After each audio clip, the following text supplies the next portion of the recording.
com o presidente de volta. Nós estamos na edição de 2026 e, claro, de volta aqui na sala da presidência da Câmara Municipal de Campinas, que passou por uma reforma, por isso que os últimos programas nós fizemos numa outra sala, e agora aqui tá muito bonita, né, presidente? Bom dia. Bom dia, bom dia. Feliz 2026, né?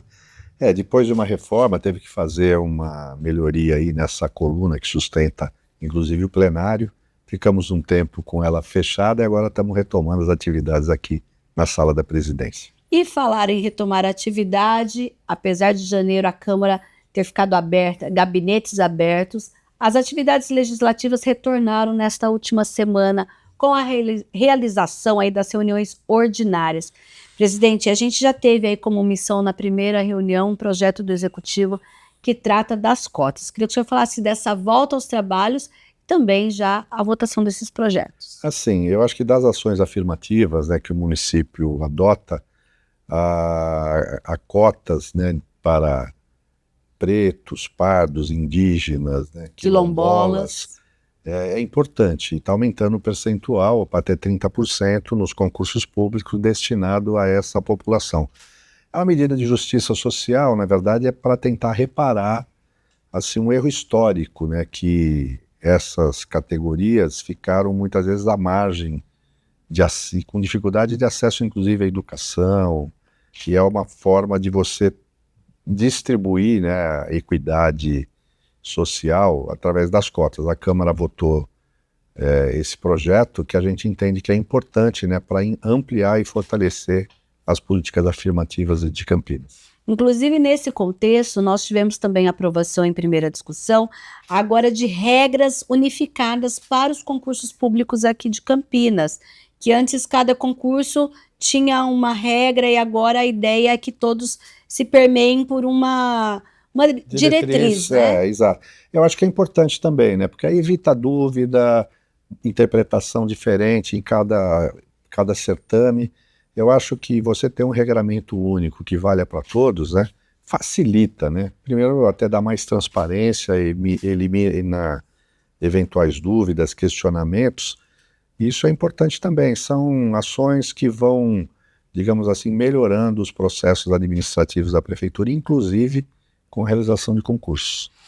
Quem acompanha o trabalho aqui da Câmara Municipal de Campinas, nós tivemos aí nas últimas semanas de dezembro, inclusive a transmissão de uma reunião relacionada à comissão processante que trabalhava em cima de uma denúncia para investigar uma acusação por quebra de decoro contra o vereador Otto Alejandro. Ela tomou uma decisão naquele momento e também na última semana essa decisão teve que ser votada em plenário. Vamos contar para quem está em casa, para quem não acompanhou, o que aconteceu, presidente? Na verdade, quando foi aberta a comissão processante ainda no ano passado contra o vereador, o denunciante apresentou duas denúncias, dois fatos que tinham sido veiculados na imprensa. Um era com relação a um possível envolvimento do vereador quebrando o vidro de um ônibus e tal, e o outro que ele tinha um boletim de ocorrência em que ele era acusado de agressão contra uma mulher. Se abriu a processante, obviamente a processante é autônoma, cabe ao presidente e à Câmara garantir que ela funcione, ela tem toda a liberdade e autonomia para fazê-lo.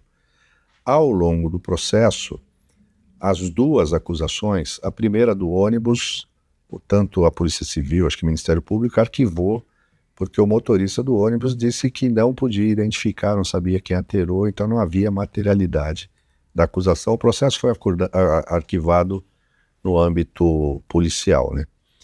E com relação à denúncia de agressão, a denunciante depois se retratou, foi na delegacia da mulher com um advogado, escreveu lá dizendo que não houve agressão, que ela tinha feito isso por outras razões, né, para prejudicá-lo e tal, mas diante da repercussão do fato e das consequências, ela foi lá e se retratou.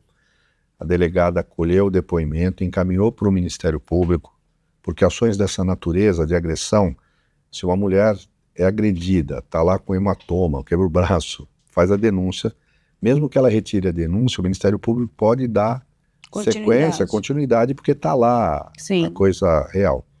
Nesse caso, o próprio Ministério Público recomendou o arquivamento e a juíza determinou o arquivamento do processo. Então, do ponto de vista da processante, os dois fatos perderam o objeto, né? Entendo. Porque as duas acusações foram, em tese, encerradas. Aí coube, obviamente, a comissão pedir o arquivamento, né? Não faz mais sentido continuar por essa razão. E o que a gente votou exatamente foi o relatório da comissão processante, em que propõe o arquivamento pelas razões que eu mencionei aqui. Presidente, mas por outro lado, nós tivemos um projeto de resolução da Corregedoria da Câmara, que tem à frente o vereador Carlinhos Camilo, que aplicou uma penalidade de suspensão de 45 dias. O que aconteceu nesse caso? Na verdade, assim, paralelamente à processante, alguns vereadores representaram na Corregedoria a denúncia para apurar esses fatos e, inclusive, incluíram outros dois fatos que não estavam na processante. Tá. Um episódio que ele teve com uma recepcionista de um prédio e com um guarda municipal. A Corregedoria chamou, inclusive, no primeiro, a denunciante, que veio na Câmara em reunião fechada e reafirmou que não teve agressão e tal. E com relação aos dois fatos, a Corregedoria entendeu que realmente o comportamento do vereador não foi adequado como parlamentar, e pelo nosso Código de Ética Parlamentar, ali há previsão de algumas penalidades, entre elas a suspensão. Então o corregedor, entendendo que ele feriu em tese o decoro, ele propôs essa penalidade de suspensão por até 45 dias, sem vencimento. É a primeira vez que acontece. Câmara, né? E esse relatório foi apreciado e a Câmara entendeu que era justo e aprovou. Então o vereador foi penalizado com 45 dias de suspensão, não vai receber, não vai poder praticar nenhum ato como vereador nesse Não pode vir na sessão. Não pode vir na sessão, não pode fazer indicação. Entendi. Ele pode até vir na Câmara, né? Como cidadão. Como cidadão. Tá. E também na última quarta-feira, a Câmara teve que se debruçar em mais 3 pedidos de abertura de CPs. O que estava acontecendo? E eu queria que o senhor explicasse para quem está em casa, que às vezes as pessoas assistem e até falam, nossa, eu não estou entendendo nada. Tá? O que foi? Na verdade, existe uma lei federal, que é o Decreto-Lei 201, que trata do crime de responsabilidade de prefeito e vereadores. Tá. E que estabelece um rito. Toda vez que chegar uma denúncia contra prefeito ou vereador, ela tem que vir fundamentada. Um cidadão comum pode fazer. Pode, ele tem que ser eleitor, tem que se qualificar e tal. E se ele instruir a denúncia de acordo com o decreto-lei, tem um rito que é determinado por esse decreto. O rito vai para a procuradoria analisa, fala, ele atendeu os requisitos do decreto-lei 201, ele tem que ser colocado em votação imediatamente na primeira sessão. E pelo decreto 201, você tem que fazer a leitura da denúncia e imediatamente a votação, se acata, se aceita ou não. As denúncias eram contra 3 vereadores, né, uma contra o vereador Vini Oliveira, com base de uma postagem que ele fez nas suas redes sociais, segundo o denunciante, que ele foi muito agressivo, feriu o decoro ao menosprezar ou tratar um flanelinha de uma forma inadequada e também como ele tratou funcionários de um serviço de saúde. Uma vez feito isso vai para o plenário e o plenário é soberano, o plenário é que decide. Então, o plenário entendeu que não havia elementos para dar sequência, então votou pelo arquivamento, não acatou essa denúncia. A outra era também contra o vereador Otto, pelos mesmos fatos que a Corregedoria analisou. Então, como já tinha sido analisado e penalizado, não cabia mais uma nova CP, por isso o plenário rejeitou.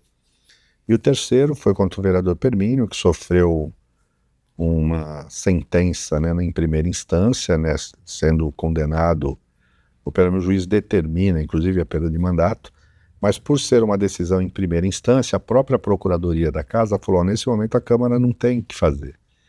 Então, porque ele dá direito a recurso, a contestação, que certamente ele deve fazer. Aí, nesse sentido, também a Câmara entendeu que não caberia uma processante, porque vai que a Câmara abre processante, caça o vereador, depois ele é inocentado na esfera Sim. judicial. Então um tem dano que aguardar irreparável. todos os trâmites do ponto de Então vista tem que aguardar, judicial. exatamente, tem que aguardar o processo transitado e julgado. Então foram os três, né, as três denúncias que chegaram. É claro que isso é desgastante, eu fico triste com isso, porque expõe o Poder Legislativo, a opinião pública, para fatos que são ruins, né? Sim. Arranha a imagem da instituição, mas nós não podemos nos furtar. Então, como presidente, eu garanto que tudo isso aconteça sempre dentro da lei, da norma, da regra, para dar transparência, e aí o plenário, o conjunto de vereadores é sempre soberano para tomar decisão. Mas tem que ter esse equilíbrio, né? Que o senhor, inclusive, quem acompanha as reuniões ordinárias, mostra que sempre o senhor tem essa questão do equilíbrio, inclusive de acalmar os ânimos naquele momento, promovendo aí a ampla discussão e democracia. Acho que é o papel do presidente, né? Acho que aqui é um espaço de debates, né? Mas a gente tem que estimular o debate, mas dentro de limites da civilidade e tal. E tem que fazer isso assim dentro da norma. Quando você está seguro do que você está fazendo, que você está respeitando o rito, a norma, o regimento, isso te dá tranquilidade, né? Porque você sabe que você está fazendo a coisa certa. Presidente, nós também tivemos na última semana a visita da diretoria da União dos Vereadores do Estado de São Paulo, que procurou aqui a presidência. Qual é o motivo dessa visita? Nós recebemos a visita do Sebastião Miziara, que é o presidente da UVESP, a Silva Mello, a secretária executiva. Primeiro, eles vieram porque eles vão fazer em Campinas uma parceria com a Secretaria da Educação, um Conexidades Educação, um dia inteiro de debates voltados à capacitação, orientação de professores, diretores da educação, tanto do município quanto do estado. Vai ser no espaço da própria educação.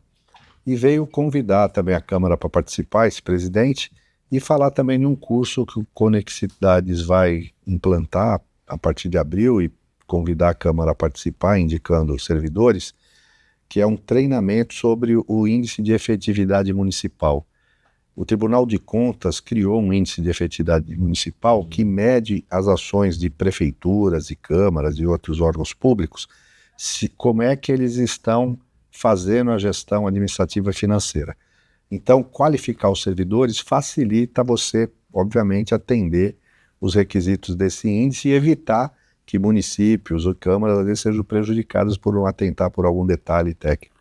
Então foi uma visita cordial, mas aceitamos o convite e vamos participar disso. Falando em aceitar o convite, para quem não acompanhou nosso telejornal em janeiro, a gente tem, vamos lembrar que em janeiro a gente teve inclusive visita do Tribunal de Contas, que deve fazer pela primeira vez uma audiência, sessão de julgamento e escolheu a Câmara de Campinas. Exatamente. Também, né? Pela primeira vez na história do Tribunal de Contas, vai fazer uma sessão de julgamento de contas de órgãos públicos descentralizada e escolheu a Câmara de Campinas, primeiro pela referência que a gente eles têm muito respeito pela Câmara e pelo ambiente que a gente tem, pelo plenário, pela TV Câmara, né, porque ela tem que ser transmitida também ao vivo, a gente tem condições de dar suporte e atender o que o Tribunal de Contas precisa. Mas mais do que isso, é bom ouvir do diretor-geral do Tribunal de Contas que veio, como o Tribunal de Contas avalia a Câmara de Campinas, né? Reconhecendo assim que a gente tem sido um diferencial, né, em relação a todas as câmaras do estado de São Paulo, no sentido que a gente está sempre promovendo aperfeiçoamentos, aprimorando o processo, ampliando transparência, melhorando sistemas de controle.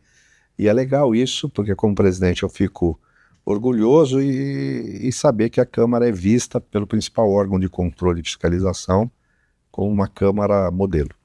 É verdade, inclusive há a proposta de trazer naquele momento, né, quando estudantes de direito, outras câmaras aqui para acompanhar esse momento. Eu acho que vai ser uma oportunidade muito rica até de aprendizado. Primeiro vai ser feito o convite para as câmaras, para as prefeituras e também para as universidades, né? Quem estuda direito, economia, administração, poder entender como é que funciona uma sessão de julgamento do Tribunal de Contas é muito legal, isso é pedagógico. Então a gente vai abrir o convite e esperamos casa cheia, vai ser em abril isso, mas ficamos também orgulhosos, né, por ter sido escolhidos para realizar a primeira sessão de julgamento fora do tribunal em São Paulo, e vai ser aqui na Câmara de Campinas. Tá certo, então, presidente. Até a próxima semana. Até a próxima.